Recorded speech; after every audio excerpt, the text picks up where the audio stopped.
तो hello guys, तो कैसे हैं आप लोग। उम्मीद करता हूं कि आप लोग मस्त होंगे और स्वस्थ होंगे। आज का हमारा टॉपिक है वल्वाइटिस। वल्वाइटिस मतलब एक तरह से बोलिए तो फीमेल जेनेटेलिया ऑर्गेन्स जो होता है हमारा, फीमेल जेनेटेलिया ऑर्गेन होता है फीमेल्स में। मतलब कि एक तरह से बोल सकते हैं फीमेल्स रिप्रोडक्टिव सिस्टम का एक सिम्टम्स है, ना कि डिजीज है। ये एक तरह से सिम्टम्स है जो कि किसी भी कारण से होता है। तो आज सबसे पहले हम लोग देखेंगे वल्वाइटिस क्या है। सबसे पहले इसका इंट्रोडक्शन देखेंगे, जान लेते हैं। सबसे पहले देखिए, vulvitis is the inflammation of the vulva. हमारा जो आप लोग रिप्रोडक्टिव सिस्टम में पढ़े होंगे कि भाल्वा एक मतलब ऑर्गेन्स आता है जिसमें कि मतलब क्लाइटोरिस, यूरेथ्रा, वेजिना, भाल्वा मतलब वेजिना, ये सब आता है। तो ये हमारा जो स्ट्रक्चर है ये हमारा क्लाइटोरिस है, ये हमारा क्लाइटोरिस है। ये हमारा यूरेथ्रल ओपनिंग है, जैसे कि हमारा पाथवे है यूरिन पास आउट का। उसके बाद ये हमारा वेजाइना जो कि बर्थ कैनाल भी हमारा कहलाता है। इसी के द्वारा मतलब एक तरह से पेनिस इंटरकोर्स भी होता है और एक तरह से फर्टिलाइजेशन भी होता है। तो दूसरा हमारा आ जाता है पूरा भाल्वा। ये हमारा जो लेयर होता है ये भाल्वा होता है। और ये जिस तरह से vulvitis is the inflammation of the vulva the outer part of the female genitalia. मतलब फीमेल जेनेटेलिया का ये एक मान लीजिए तो आउटर पार्ट, मतलब आउटर पार्ट में होता है, फीमेल जेनेटेलिया के आउटर पार्ट में होता है। It is a not disease itself but rather a symptoms or condition caused by various factors.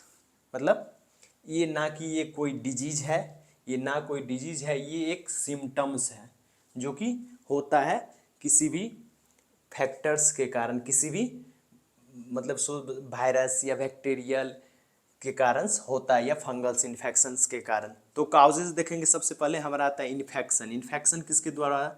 Bacterial infection या फंगल के कारण।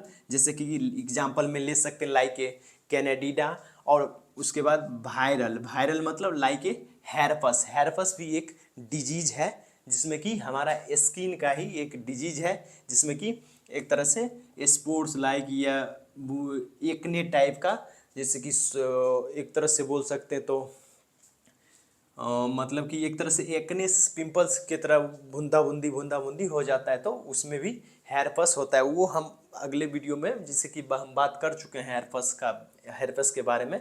तो हेयरपस के बारे में आप लोग जाकर जान सकते हैं, उस पर एक स्पेसिफिक वीडियो है हेयरपस का, तो आप लोग जान सकते हैं।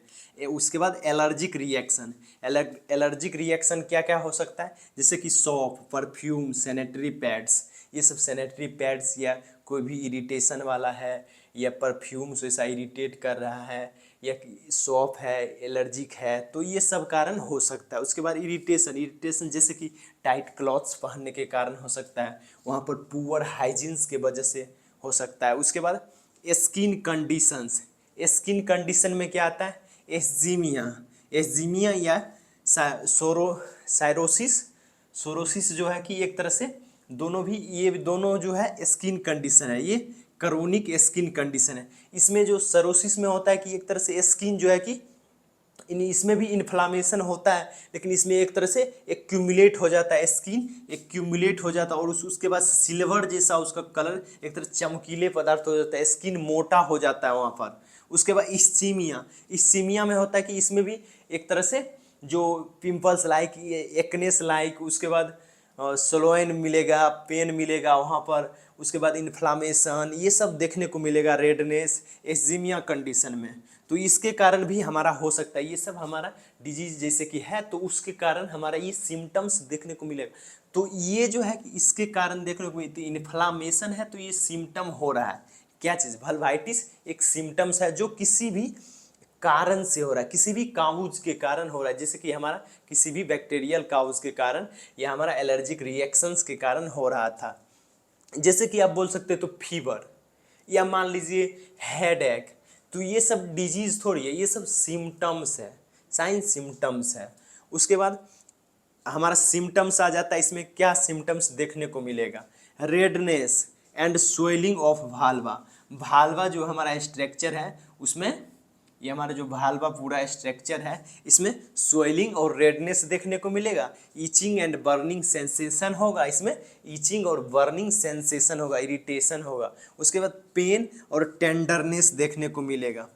पेन मतलब जलन होगा या एक तरह से हाइपर सेंसेशन होगा, या किसी भी तरह का कंडीशंस होता है जो कि सेंसिटिव हो जाता है थोड़ा सा, तो उसमें इरिटेंट्स देखने को मिलते हैं। तो उसके बाद ट्रीटमेंट में एंटी फंगल दे सकते हैं। ये एक अंडरलाइन ट्रीटमेंट है जो कि देखा जा रहा है, एंटी फंगल, एंटी बैक्टीरियल या antiviral medicine as a needed, जो ज़रूरत है वो मेडिसिन दे सकते हैं। एंटी फंगल, एंटी बैक्टीरियल या एंटीवायरल, ये तीनों में से कोई भी दे सकते हैं जो कि सिम्टम्स को भी देखते हुए देंगे। तो उसके बाद इसमें आता है कि प्रिवेंशन में हम लोग क्या लिख सकते हैं, प्रिवेंशन में क्या क्या लिख सकते हैं। प्रिवेंशंस में जैसे कि हम लोग एक तरह से मानिए तो इन्फेक्शंस पूरा के कारण हो रहा है तो हाइजीन मेंटेन करेंगे। क्या हाइजीन में शॉर्ट शब्दों में लिख दे, हाइजीन मेंटेन। उसके बाद आता है एक तरह से जैसे कि बैक्टीरियल के कारण हो रहा है या फंगल के कारण हो रहा है, तो इस सब में थोड़ा सा इन्फेक्शन कंट्रोल करना है, इन्फेक्शन से बचना है, ये सब। उसके बाद एलर्जिक रिएक्शंस, तो ये सब को एवॉइड करना है। सॉफ्ट यूजेज, जो ऐसा जो एलर्जिक आपको है, जिस चीज़ से एलर्जी है उस चीज़ को एवॉइड द एलर्जिक सब्सटेंस या एलर्जिक मतलब रिएक्शंस के कारण हो रहा है तो एलर्जिक सब्सटेंस को या एलर्जिक मैटर को किसी भी या फूड को एलर्जिक किसी भी वजह से हो रहा था, मतलब एक तरह से जिस वजह से एलर्जी होगा उस वजह से उसको एक तरह से अवॉइड करेंगे। इरिटेशन, टाइटनेस क्लॉथ सा तो थोड़ा ढीला ढाला कपड़ा पहनेंगे। पुअर हाइजीन है तो उसको पुअर हाइजीन को मेंटेन करेंगे। इसीमिया के स्किन कंडीशन है तो स्किन कंडीशन का डिजीज़ का एक तरह से मैनेजमेंट करेंगे। तो इस सब के कारण प्रिवेंशन ये सब कर सकते हैं। तो उम्मीद करता हूँ कि आप लोग को वीडियो समझ आई हो। समझ आया तो प्लीज़ एक लाइक कर दे और चैनल को सब्सक्राइब कर दे। मिलेंगे फिर अगले वीडियो में। जय हिंद दोस्तों, बाय गाइस। तो मिलते हैं फिर अगले वीडियो में।